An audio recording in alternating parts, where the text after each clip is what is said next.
Welcome to the Danny Clinkscale Reasonably Irreverent podcast. Insightful and witty commentary, probing interviews, and detours from the beaten path. Yes, indeed, there will be a second and beyond for Thirsty Thursdays, Sense and Nonsense. It's just two guys hanging out, having some cold ones, having a cocktail, whatever we decide to do, talking about some sports, talking about some music, talking about some goofy things. Two guys of slightly different generations with somewhat similar mindsets, but enough that we disagree about to make it lively.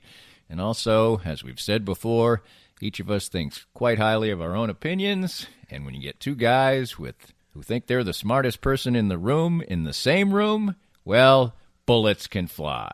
Bullets can fly. We'll do a little Don Shula, the fabulous coach of the Miami Dolphins, known to many probably just as an owner of steakhouses, and he passed away at a ripe old age of 90, had a good long run of it, and the champagne toast next year when the final team loses, unless the Chiefs run the table, will be a toast not only to that team losing, but to Don Shula as well. So we've got a lot of things on tap, and of course we will take some side diversions, no doubt. Thirsty Thursday, Sense and Nonsense, it comes your way next. My friends at Advanced Sports and Family Chiropractic and Acupuncture are among the most accomplished and trusted clinics in the nation. Only one clinic has been rated in the top 5 in all 3 categories of chiropractic care, acupuncture, and rehabilitation, and that clinic is ASFCA. They have locations in Olathe, Overland Park, Prairie Village, Belton, and Lee Summit. Doctors Brad and Christina Woodle and their accomplished team of doctors and therapists will treat you like family, for the simplest of injuries to the most complicated conditions to avoid surgery. Whether you are seeking treatment for an injury or just looking to stay healthy and fit, this is the place for you. And it's been the place for me for almost 2 years now. I've been a strenuous daily exerciser for years, and as time goes on, that takes its toll. But regular appointments at Advanced Sports and Family Chiropractic and Acupuncture have helped keep me ticking on, and even as the years pile up, their regular care has allowed me to keep to my regimen and feel great. If you want to feel the same, give them a call or visit them at asfca.com/Danny. They accept all insurances and are open Monday through Saturday, and make sure to mention that Danny Clinkscale recommended Advanced Sports and Family Chiropractic and Acupuncture. For many people, a family law case will be one of the most difficult experiences in their life. The law firm of Kenneth McRae will help you through it. Personal and effective help from Ken in concert with you will develop a unique strategy for your unique case. As Ken always says, divorce can be civil law, not civil war. Licensed in Kansas? Visit McRaeLawOffice.com or call 913-972-4765. Hey everyone, this is Matt Llewellyn from 23rd Street Brewery, wishing you well while you stay safe during this time of uncertainty. Due to the recent news, you won't be able to get the same in-restaurant experience at the 23rd Street Brewery that you've come to expect over the past 16 years. But you can get the same delicious items prepared with the highest level of staff cleanliness available for carryout and delivery through our partners Eat Street. You can also still enjoy our craft beers and crowlers for to-go service. So remember, stay safe, and together we will all get through this time of uncertainty. If you'd like to join these and other great sponsors and market your business to a growing and engaged audience, contact us at danny@dannyclinkscale.com. Look forward to hearing from you. Well, we're back, and I'm here too, Danny. That's right. I let you out of the cage. I get to talk as well. This is Joe, here with the fact check on the last episode, and I've got multiple... Well, it's the first episode, and it was the last episode, and it wasn't your last episode. Which is a really an interesting phrase that is used in the radio business. They'll usually, if they fire you, they'll come on in they'll call you in on a Friday generally because they don't want you to go on the air never knowing you're not fired. And luckily I've only been fired a handful of times in radio, which is pretty good. About this. Pretty good, but they'll say the joke is they'll say, "Danny, I want to talk to you about your last show." And it was your last show. So we've had our first show. It's not our last show, but it was the last show we did. Huzzah. So absolutely. It doesn't carry the same... cachet? Yeah, it doesn't carry the same trauma that it carries for you. Okay, so a couple of things from the last episode. So fish and chips, I told you, was not native to England, and that's true. It was brought in by Jewish immigrants from Holland in the 1860s. So ding, ding, ding, I win on that. I looked up your long diatribe of Kareem stats, Right. and they're basically accurate, and that's about all I'm going to go on that. Low German. I was a little worried that Low German was a thing you're not supposed to say. It turns out it's just a language from a certain region in Germany, right? And it comes somebody from speaks Low German. Exactly. Yes. So But no it's problem. not like Pidgin English, or No. It's just it's like a mix between Old English and Old German, I guess. So okay. yeah, whatever. Super interesting, I'm sure. Shawarma is lamb, roasted on a spigot. So ding, ding, ding. Oh, and this was my favorite, Danny. I've been waiting 2 weeks for this. An epidemiologist Yes. is indeed a physician that studies patterns and frequency of disease in human populations. So, Yeah, I quickly knew that. I didn't need that fat. I don't know what gets stuck in my head that it was something to do with skin, but to be at least fair, I realized it before. To be fair, I was wrong about Alaska. According to the Anchorage Daily News, it is illegal to carry guns while intoxicated. And that is from November 27 of 2017. Well, I heard the other day that it is legal to carry a firearm into the state capital of Minnesota. Well, they got gophers And, everywhere. The further we stay away from guns on this little thing, the better off I'm going to be. Yeah, Okay? I think so. I think it's probably a good idea. That's definitely a good idea. So moose attack more people than bears and wolves combined. Wow. Right? That doesn't sound good, I'll say that. No, it would not be fun to encounter a moose. Friendly old Bullwinkle is really, he's dangerous. He's a bad man. Oh, yeah, he's going to take Rocky out. Here's the deal, Danny. We were both wrong on mayonnaise. It's not made with eggs? According to an NBC article on June 29th, 2016, it does not need to be refrigerated, much like ketchup and mustard, but it will last longer if it is. So you can just leave it out on your table like your roommate did. And here's the funny part about it. You know, the thing is, though, when you see like a mayonnaise, some mayonnaise that you leave on a plate or something, it turns kind of brown and crusty. But then again, so does mustard, so I guess that doesn't really matter. And so here's the deal. You know how I told you he'd put it in a ketchup bottle with a Right. top and a squeezer on it? It turns out if you put utensils in it, it contaminates it. Then it goes bad. If you put it in a squeeze bottle, it stays good for longer. So not only He was he ahead of his time disgusting, because he now was- they do have squeezed bottles of mayonnaise like you see at Quick Trip. guy could have been rich. So the last thing, we talked a little bit about my time at KU and KU football. So it was pre-Mangino. Okay. Well, we knew that. I did a lot of work on trying to look up the attendance of the 2001 homecoming, and it was not published.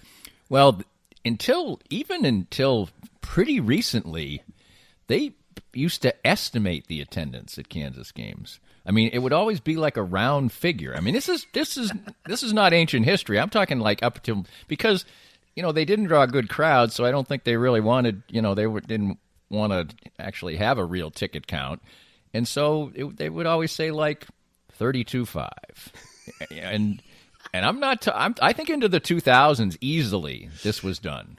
Well, So I'm not surprised you couldn't find out that fact.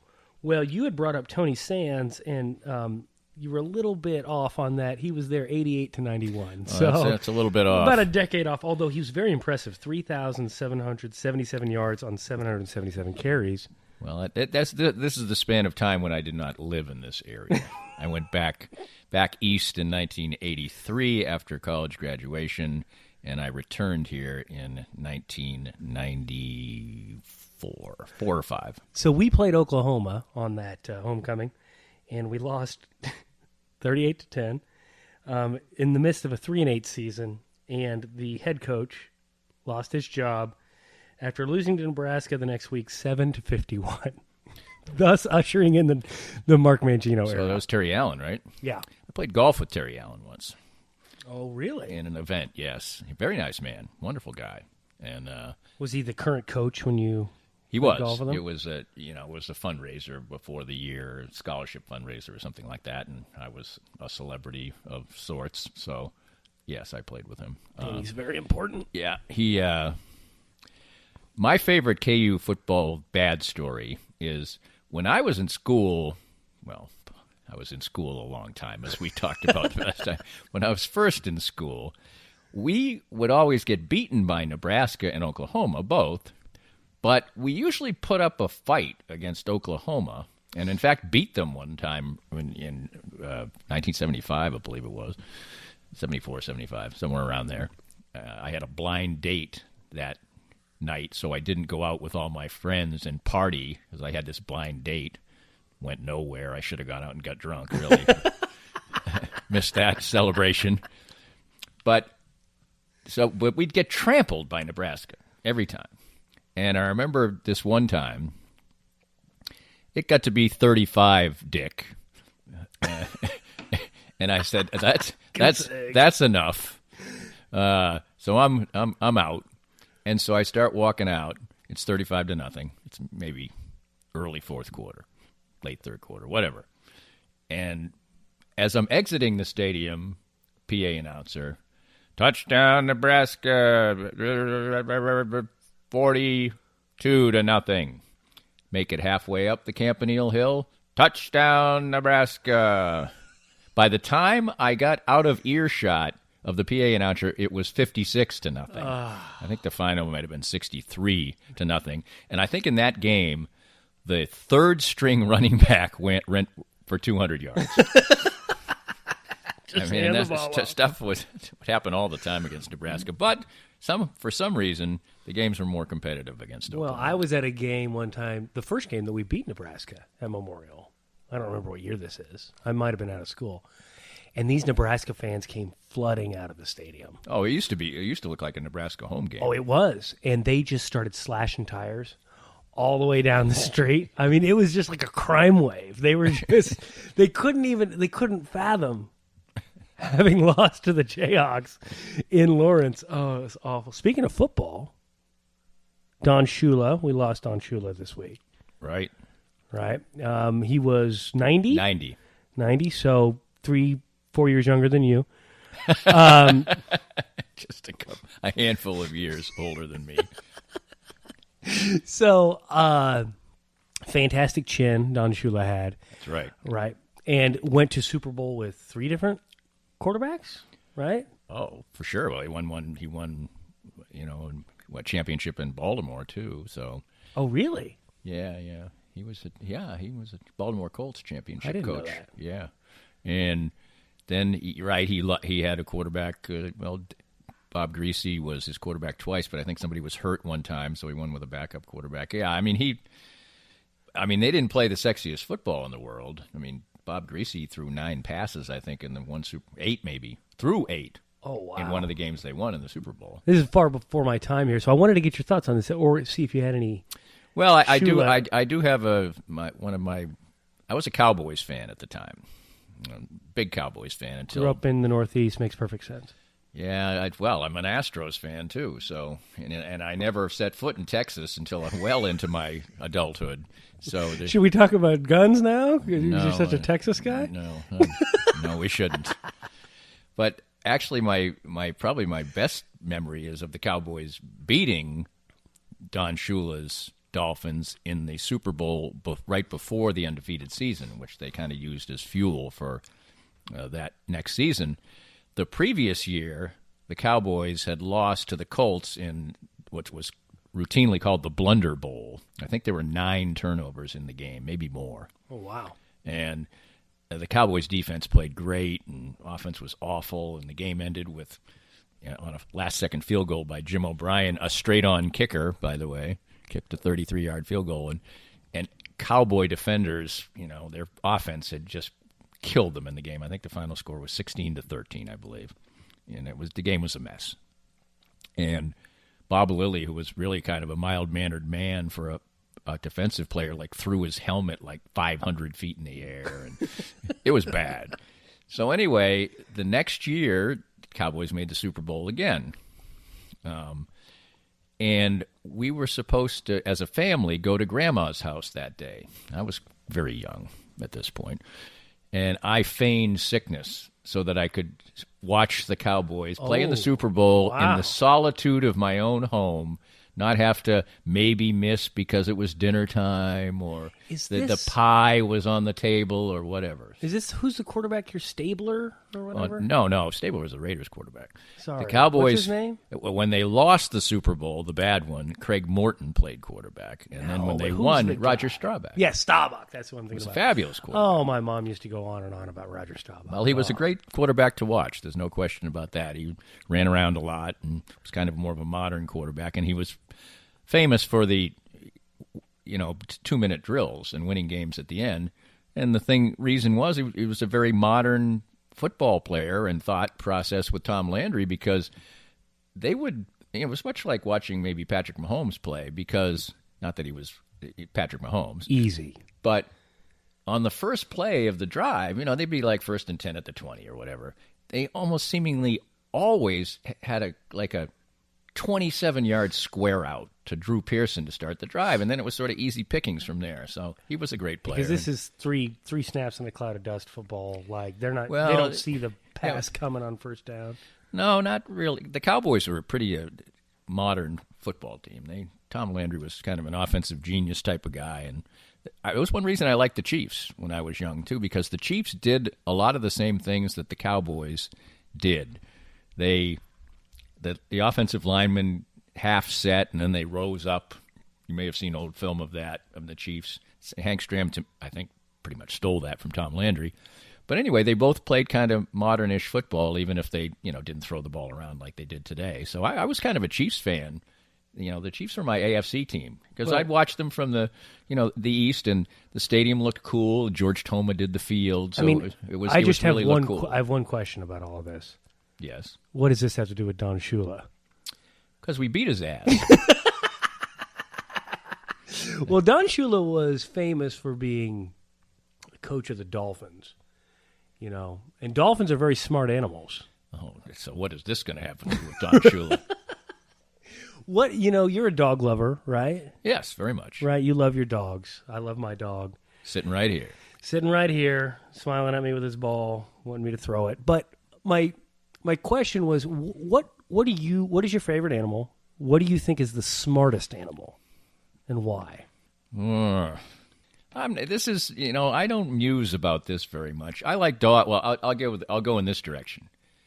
Cats seem like maybe they're smarter than dogs, but I don't like cats much. I like dogs a lot. If I lived by myself, I probably wouldn't have a dog necessarily, but I like them. And I like having them around, and we have 2 dogs, and one of them's kind of pain in the neck, but the other, the corgi's wonderful. I probably just have to, go with the science and say that dolphins are the smartest ones. Dolphins are very smart, They're supposed to be smart. Cats are extremely, they seem smart because they're so aloof. Yeah, the best part about a cat is they don't give a shit. Exactly. What you think. They're going to come in here, they're going to walk on your keyboard, they're going to knock your shit over. One of the greatest things in the history of great things is the Dogs and Cats Routine by George Carlin, which is his very first Carlin at Carnegie special. You can Google it. It's there. It's and if you have any affection for either dogs or cats, or don't like either dogs or cats, it's among the funniest things. Oh, it's great. You will ever see. Elephants are very smart. Really? They say mourn that. their dead.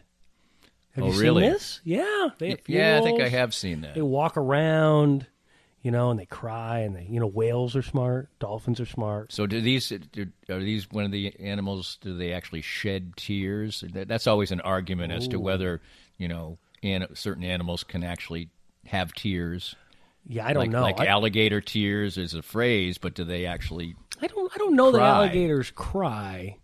I think that the smartest animal is a human. That's my thing. Well, we're the smartest. Yes, I would agree with that. Yeah, you agree because there's some animal lovers out there that'll tell you, oh no, these dolphins. These dolphins are out here. Dolphins are one of. They're so smart. Let them learn English and tell us how smart they are. Come on. If they're that smart, what are they just being aloof? Could they learn another language? Could they speak Italian? Would that work too? That would be fine. That'd sure. be okay. It's a beautiful language, right? Lovely, yeah. It's just a human language, so we can, they can tell us how smart they are. Perhaps if we were so smart, we would learn dolphin. Well, we deign not to. No, some people actually, I think they do sort of try to. Oh, yeah. Read the language of the dolphins. Oh, we could go down that road. There's a lot of people who do a lot of things with dolphins. But before we start talking about that, yes, it might be time for a break. Already? Okay. All right. It's time for it's time for a beer. That's why you want to do that. I'm not agreeing. I'm down to, the backwash here. So, yeah, let's take a time out and come back and see where this leads, and we won't be shedding alligator tears during the break. More of Danny's Reasonably Irreverent podcast after this.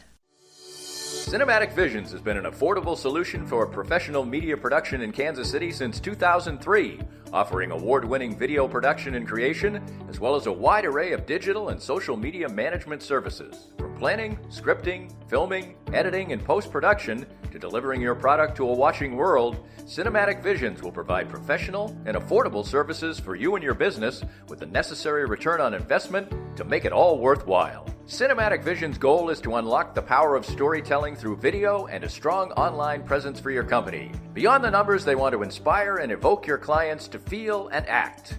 Let my friends at Cinematic Visions embed your brand where it belongs, in your customers' minds. You can find them online at cinematicvisions.com or with a quick phone call at 816-600-6300. We're visiting with Larry Marshall, former Chiefs defensive back and punt returner and now a Chiefs ambassador. Larry is a former pro football player with the aches and pains that come with that, and moving on in age as we all are. What do the Canaway CBD products do for you? It's been a great relief for me. Being a punt and kickoff returner, collisions were a mainstay of my career, and these Canaway products, the salve especially, has really helped me try to get through every day with the aches and pains that I've had over a career of 7+ years in the NFL. I get similar benefits as well, particularly with my back. Certainly wasn't a football player. What's the best way for our listeners to get more information about the great products themselves? Well, I'm so enthused about it, Dana. If they just contact me at larrymarshall.canaway.com, and I can give them all the information they need to help them get through the day as well. Start gaining all the benefits that Larry and I do from the trusted and reliable line of Canaway products. As Larry said, visit larrymarshall.canaway.com and get information on all the great products from Canaway. If you'd like to join these and other great sponsors and market your business to a growing and engaged audience, contact us at danny@dannyclinkscale.com. Look forward to hearing from you. We are back, equal opportunity. Joe starts segment 1, I start segment 2. I open the broadcast so you're not confused listening to podcasts that usually start with me. So it's Thirsty Thursday, sense and nonsense. Got a refill here. Plenty of both. What do you got there? You got something with ice in it this time. Yeah, it's a delicious grapefruit rattler. There you go. Over ice. Over ice. Maybe a splash of... splash of something. I was going to say you could drink that all day, and then there had to be a splash of... Yeah, there would be no point of... I did a horrendous thing for one of my good friends from college. I introduced him to... Heroin. No, I didn't do that. I went through a period where I would put my beer over ice. I golfed with a guy that did this. And it was kind of based on the fact that it was, I was drinking not the greatest beer in the world, so I wanted to be super ice cold. And also, I had this gigantic mug, like a 32-ounce mug. So we put the ice in it and whatever, and you had a nice, tasty beer for a while. Anyway, this guy, who's a good friend of mine to this day, just saw him at a virtual cocktail party the other day, and he still does it to this day. And to me now, it's abhorrent. Because I'll take a fine lager, as I have right now, and put it in the microwave, and I would not besmirch it with some ice. Now he's really not a big beer drinker, and he's having a Bud Light over ice. So I mean, it's almost like water, really. Yeah. But I give him crap about it every time. Well, every time, because I'm like, come on now. It's my fault. I started it. There used to be a fine establishment down the road from the shop, from our work, called the Hitchin' Post. Now I can say this now because they are no longer open for business, and not because of the corona. No, this is pre-corona. I could tell some serious stories about why they're not in business anymore, but you'd be.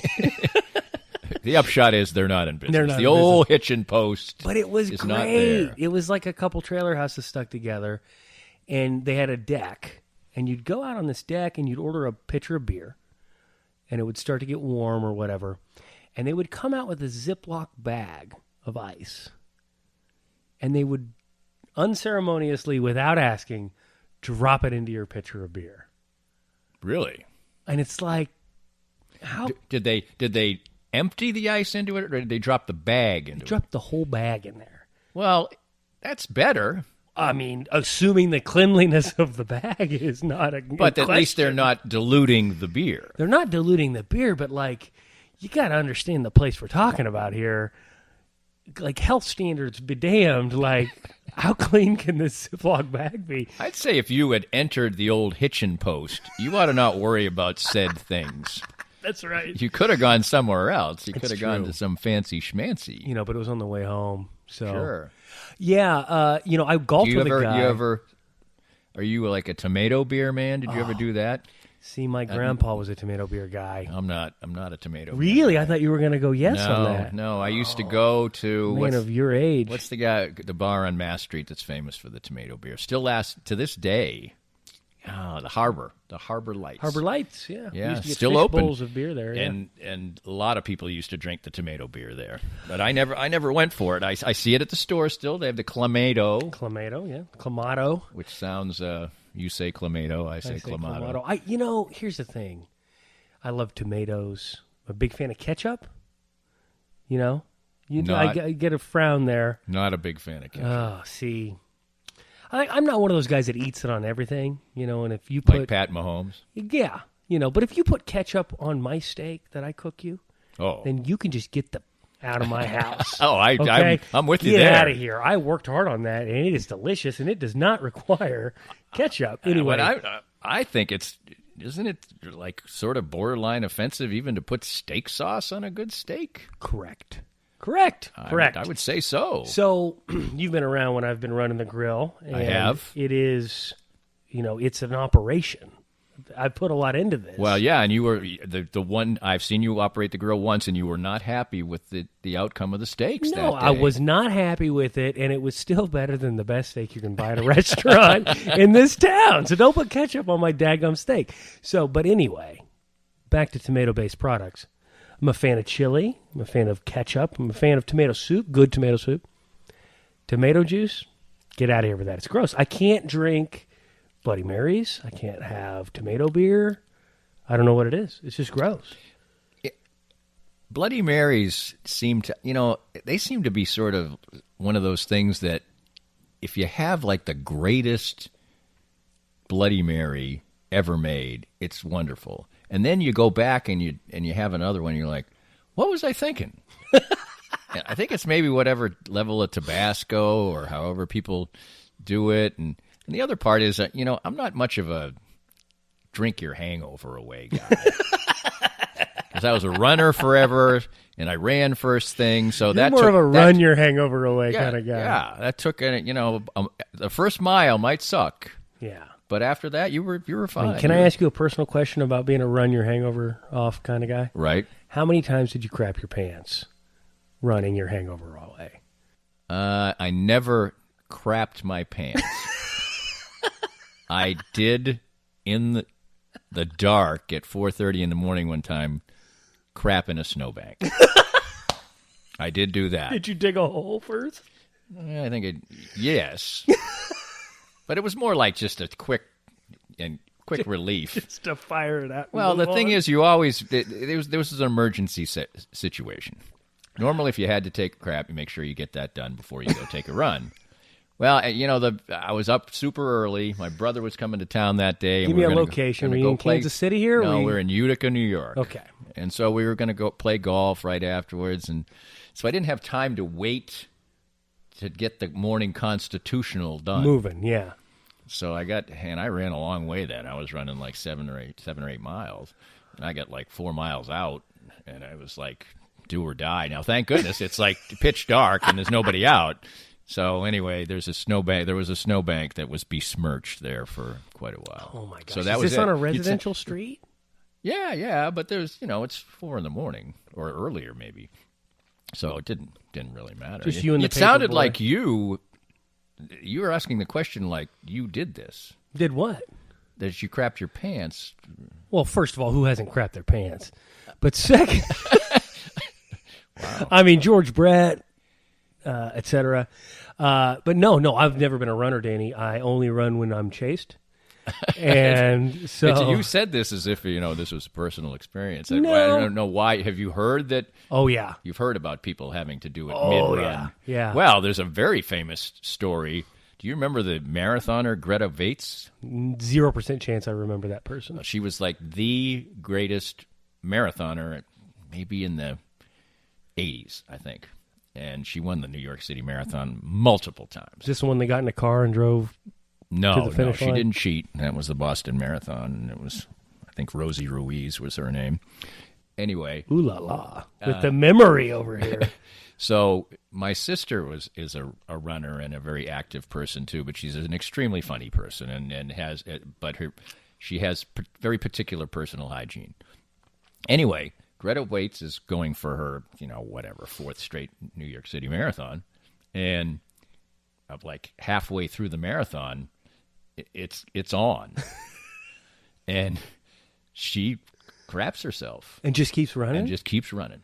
It's running down her leg. I mean, isn't And there national television? Well, she's winning, and my sister is horrified. But isn't there like a chafing situation happening? Well, there? I'm sure it was horrendous, but she was a dedicated athlete, and I said, just quit. My sister's like, just quit. This is awful. This is horrendous, and I believe she won the race. Dedicated to the mud butt. Just keep moving. Oh yeah, not good, not good. Awful. No, yeah, I've got friends and family that are runners, and they've told me some horror stories. So Yeah, that's about the only. It was just. No, I've really never had much of a bad incident except for that one, and that wasn't even bad because it was dark. I've gone in the woods on the golf course before. That's happened.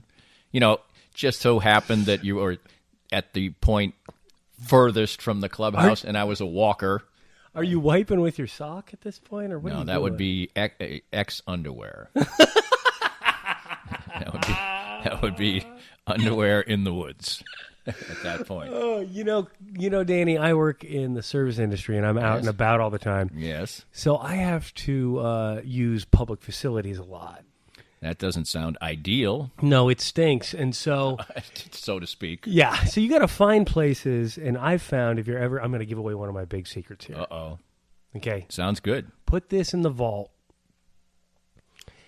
If you're ever in public and you got to go, and you don't want to hit the gas station, right? Okay. Find a bank. A bank. Nobody craps at the bank, right? That's a good, and every bank has They do, and restaurant. sometimes they'll try to tell you it's just for a customer, and all you have to do is say, I am a customer. May I use your restroom first? Yeah, you can always scratch a check or something, whip out some change. Then you just leave, Right. and it's fine, right? So, yeah, I've got a great story about... Well, this is important information now, although a lot of banks' lobbies are closed, because right now with the coronavirus, there are many places, first of all, all the little restaurants are going to be closed. The McDonald's can't go in, whatever.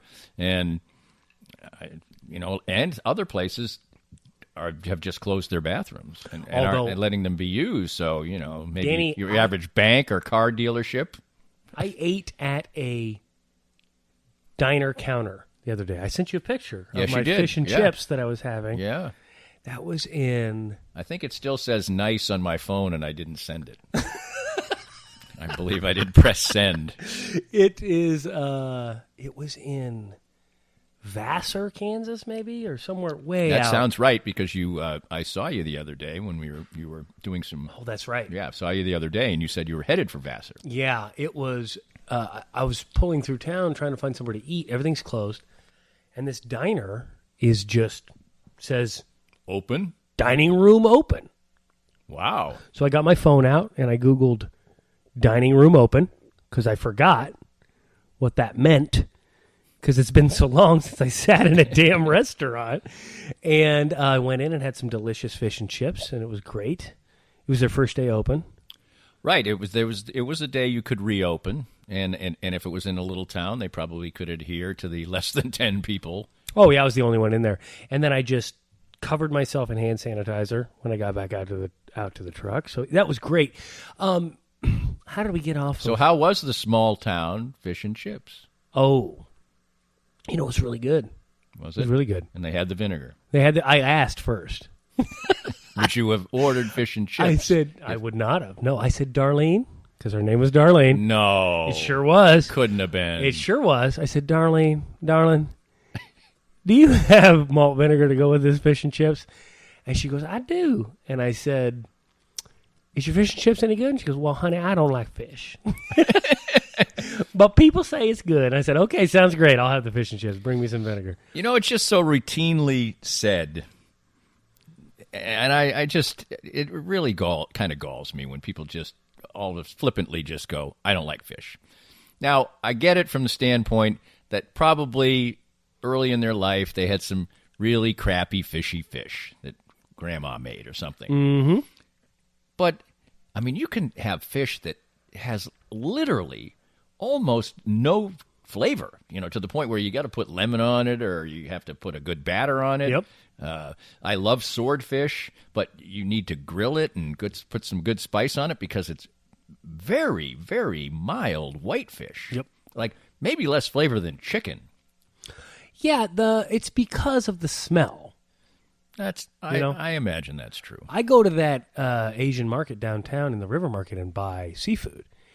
And my coworkers are like, oh, how can you go in there? It stinks. I said, no, it smells like fish. It smells delicious to me. Well, they all eat pork, and I don't think they want to go in the old pig pen. But you don't have to shop at where the pigs are. Yeah, the Jimmy Dean's is in a plastic encased tube. It's been processed. Yeah, man, fish is great. Oh. Yeah, but it's almost like you're sort of allowed the hall pass to just routinely say, I don't like fish. Yeah, exactly. And you're just supposed to move on. And people are like, oh, I don't like beef. Have you ever heard that? Oh, I don't care for beef. No, I don't like steak, or I don't like hamburger. I don't eat beef, or I don't like liver. But that doesn't mean I don't like the taste of it. I just stopped eating it because it was a health thing. It wasn't even philosophical. Yeah. So, but no, there's nothing unseemly about the flavor. I'm just saying, nobody says I don't like beef. They say I don't like steak. I don't like hamburger. I don't like this or that. Right? They don't roll it all into beef. Right? Because fish is a pretty wide. It's a wide-ranging thing, man. You're going from tilapia to, all the way up the scale, right? Right. Exactly. And so, you're right. You know what, Danny? You're right. Damn you. You've made me more of a curmudgeon now. You just can't say, oh, I don't like fish. I mean, come on. Like my, what is it? What is the food that my father says he doesn't like? Oh, he says he doesn't like Chinese food. Oh, okay. I mean, that's just absurd. Because there's so many things that are under the umbrella, whether they should be or not, of Chinese food, that for you to say that you could go into a Chinese restaurant and not find something you wanted to eat is almost like impossible. Do you eat the fortune cookie? I used to like the fortune cookie, and I have fallen out of favor with the fortune. I think they've gotten worse. I don't dislike the fortune cookie, but I just don't really eat it anymore. That's not a Chinese thing, right? I'm sure of that. It was invented by like a French fry, probably as much as. It was invented by a Chinese restaurant in San Francisco, I believe. as a gimmick to get people to come in and try Chinese food. Are you going to fact check this? Of course I am. That sounds right. I'm just teeing myself up for a victory. Oh, there you go. I like that. So, Chinese food, that's another good thing, that it's just a wide-ranging... Look, you can go all the way from fish to chicken to rice to vegetables. Exactly. How can you say you don't like Chinese food? Different kinds of sauce, different kinds of way to prepare the rice. Levels of spice. I was talking about this the other day, actually, in the segment with Seren Petro on WHB. I don't foresee a Chinese buffet being open for a long time. And what a loss. Oh, I know. I heard you say that. I love the Chinese buffet. Oh, really? Oh, yeah. No. Yes, I do. No. Yes, I do. 0% chance this is true. This is like 1,000% chance. Oh, my gosh, really? Like a real guilty pleasure since I started doing this business and, have scheduled to myself is like, today I got this meeting. And I said, well, before when we had meetings, and I said, I'll be over in that area over there. And boy, that Chinese buffet over there is good. Oh, my gosh. I love a Chinese. One of the things I really like about it, I only eat lunch. That's my only meal of the day. I was going to say, they really like seeing your skinny ass coming. So they're like, he's getting one plate in, No. one plate and the door. No, not really. We're going to charge him $11. But the thing is, when it comes to lunchtime, I am hungry. And you know what is great about the buffet? They come up, what do you want to drink? Lemonade, rock boom, and roll. You're eating. You don't have to sit there and, oh my God, am I hungry? Oh, I'm hungry. Where's the waiter?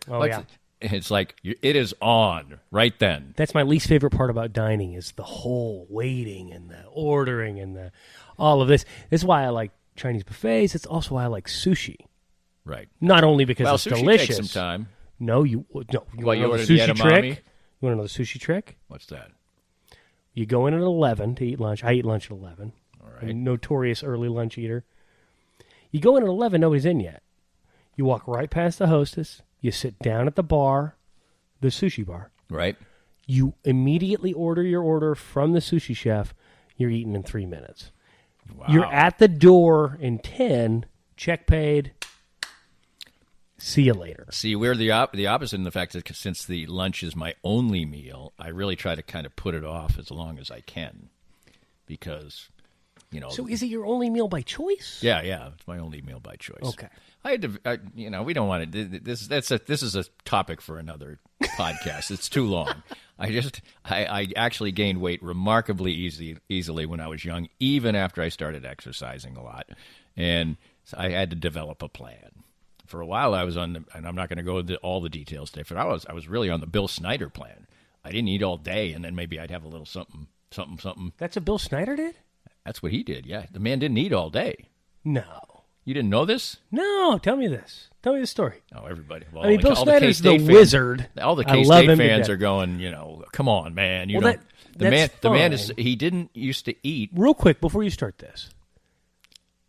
KU alum, gigantic Bill Snyder fan.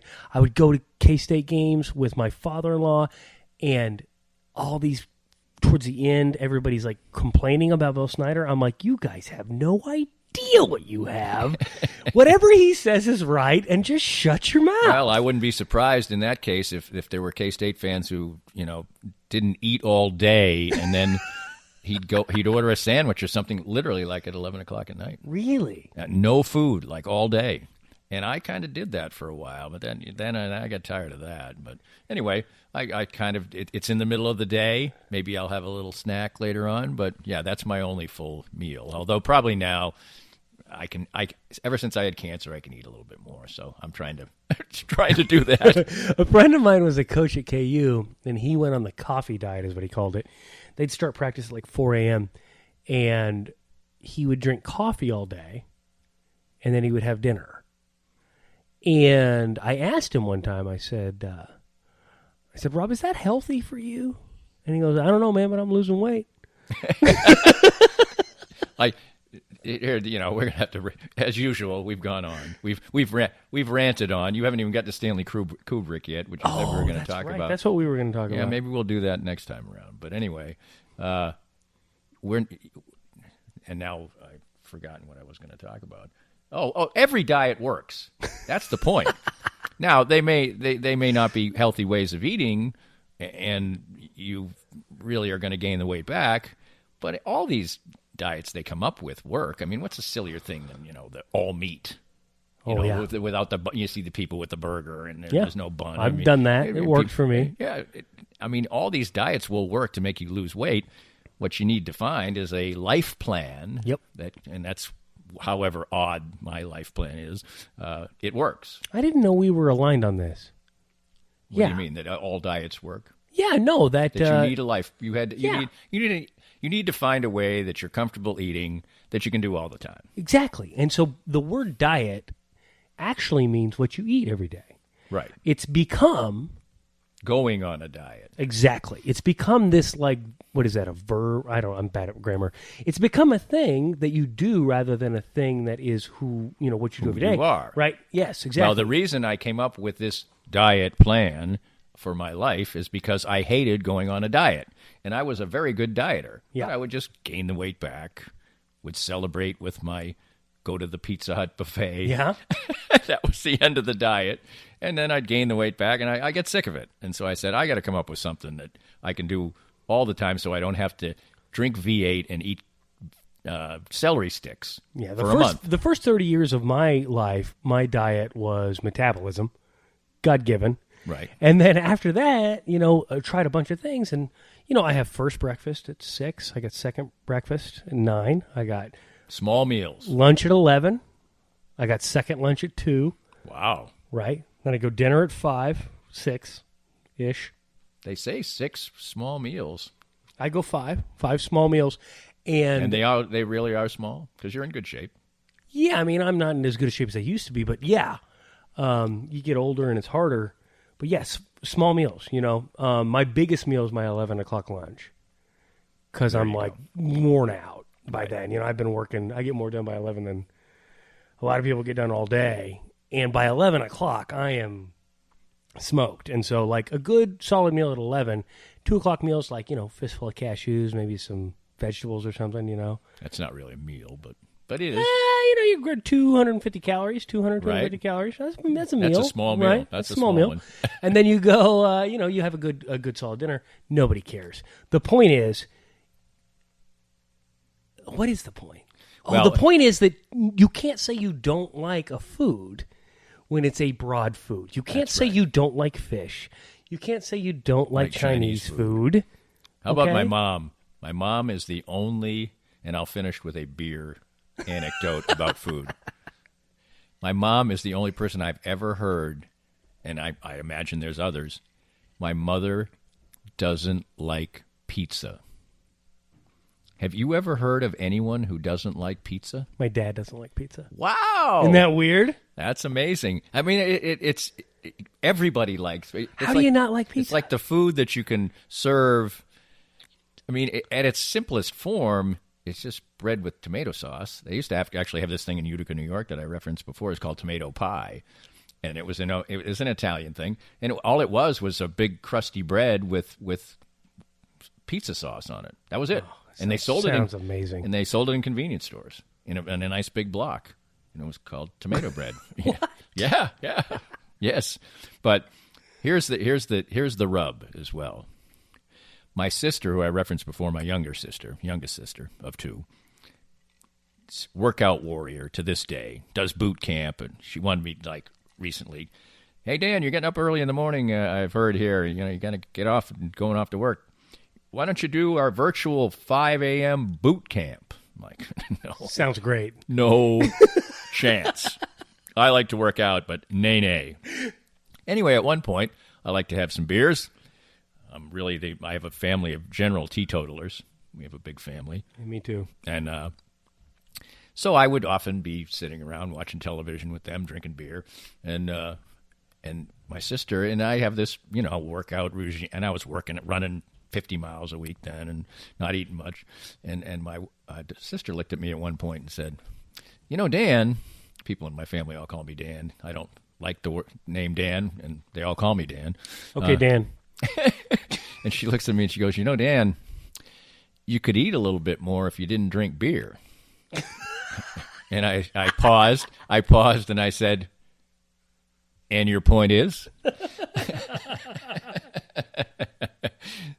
So yes, you make your choices. You make your diet plan in life. Absolutely. We all make our choices, Danny. That's exactly right. So we've got Stanley Kubrick, among other things, on the bill for next time around. Yeah.